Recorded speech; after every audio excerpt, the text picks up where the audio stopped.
அந்த முருகப்பெருமானே அந்தணன் மறை வேள்வி காவல்கார செந்தமிழ் சொற்பாவின் மாலைக்கார அண்டர் உபகார சேவற்கார முடிமீதே அஞ்சலி செய்வோர்கள் நேயக்கார குன்றுருவ ஏவும் வேலைக்கார அந்தம் வெகுவான ரூபக்கார எழிலான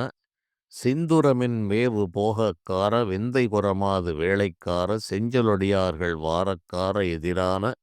செஞ்சமரை மாயும் மாயக்கார துங்கரண சூர சூறைக்கார செந்தில் நகர் வாழும் ஆண்மைக்கார பெருமாளே என்று அருணகிரிப் பெருமான் பாடுகின்ற போது அந்தணன் மறை வேள்வி இவற்றிற்கு காவல்காரனாக முருகப்பெருமான் இருக்கிறார். இதை முழுமையாக கேட்க கழுகாசல ஞானம் 70 என்ற யூடியூப் வலைத்தளத்திற்கு செல்லவும் அல்லது டிஸ்கிரிப்ஷன் பாக்ஸில் உள்ள லிங்கை கிளிக் செய்யவும்.